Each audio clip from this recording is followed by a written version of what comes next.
Bwana Shabani, hongera kwa nusu finali nyingine. Na tunashukuru Mwenyezi Mungu, mechi imeisha salama. Mategemeo yetu ni kutoka hatua hii kwenda katika hatua nyingine.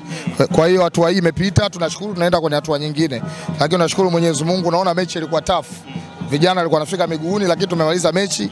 Nafikiria mwalimu ataangalia pamoja na madaktari, wachezaji wetu watakuwa kwa vizuri kwa sababu tuna mechi nyingine Jumapili. Yes. Sawa. Kipi kilikuwa bora kuelekea kwenye mchezo huu, kwa sababu ni kama furaha ilikuwa ni ya kutosha baada ya kuvuka kwenye robo finali ya kombe la shirikisho barani Afrika? Tumefurahi, wachezaji wetu wamecheza vizuri. Hilo ndio la msingi ukiachia yote. Lakini wachezaji wetu wamecheza vizuri, na chochote tunahitaji sasa hivi sio pointi za nini, lakini ni kuvuka kutoka hatua hii kwenda hatua nyingine. Tunashukuru Mungu tumeingia nusu finali ya pili ya nyumbani. Tuko kwenye nusu finali ya shirikisho, lakini tumeingia kwenye nusu finali nyingine ya federation ya nyumbani. Kwa hiyo cha muhimu zaidi ni hilo tu, lakini kwa kiwango cha wachezaji wetu tumeona baina ya timu ya ligi daraja ya kwanza na ligi kuu tofauti wake. Tumeonyesha Mbeya City kwamba si ni nani, hata kama walimpa adhabu lamba, lakini tumeonyesha kwamba utofauti wa ligi daraja ya kwanza na ligi kuu ndio huo. Kwa hiyo tumepata matokeo, hatuna lingine, tunashukuru. Sasa hivi tuko kwenye maandalizi ya kwenda kwenye mechi dhidi ya Stellenbosch ya South Africa. Hilo ndio la muhimu. Lakini nimesikia kuna watu wanazungumza maneno.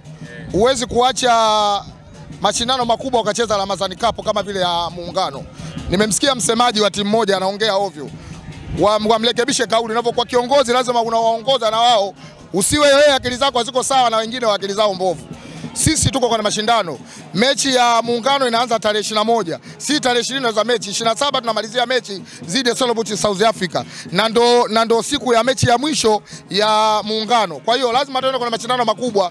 Tumewachia wao mashindano yote ya nyumbani, Ramadhani Cup, mashindano ya ng'ombe, ya mbuzi, ya paka, tumwachia wao. Sisi sasa hivi tumebeba bendera ya nchi iko mgongoni kwetu. Sisi tunawakilisha Sekafa, tunawakilisha Tanzania. Kwa hiyo mashindano yote hapa nyumbani hatujawakimbia, na kuhakikishia kwamba sisi hatujawakimbia. Leo nadhani haya mashindano wao wenyewe wapo. Wasijipige shoti tu wakaja kutolewa. Sisi tunachohitaji wafike pale tunapopataka, ili ikiwezekana twende tukakutane nao. Sawa. Mtale anafunga mchezo wa pili mfululizo kwenye hii michuano.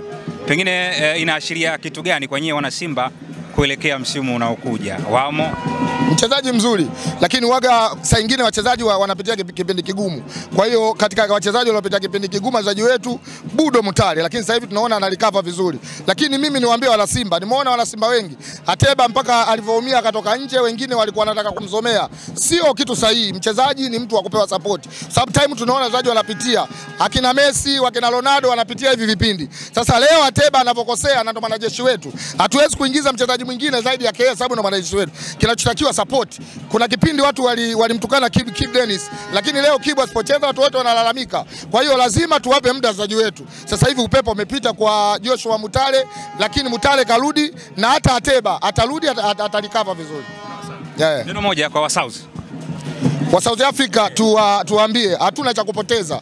Ukubwa wetu utaonekana kama tulivyowaambia Constantine kwamba hamwezi kuongoza hili kundi. Tutaongoza sisi wakubwa na timu zilizobaki zote, kwa sababu wote wale kwetu ni wadogo. Wote wadogo walobaki. Nadhani wabaki watatu. Sisi na ndo wanne. Kwa hiyo wale watatu wote wale wadogo tunawaambia tunachohitaji sio kufika hatua ya finali. Tunachohitaji ni kombe, na inshallah Mwenyezi Mungu atajalia. Hatutegemei mizizi, hatutegemei ndumba, hatutegemei chochote. Tunamwamini Fadu Davis, tunaamini kikosi chetu, tuna vijana, na nimpongeze mwalimu. Nimeona leo kamchezesha kijana under 20.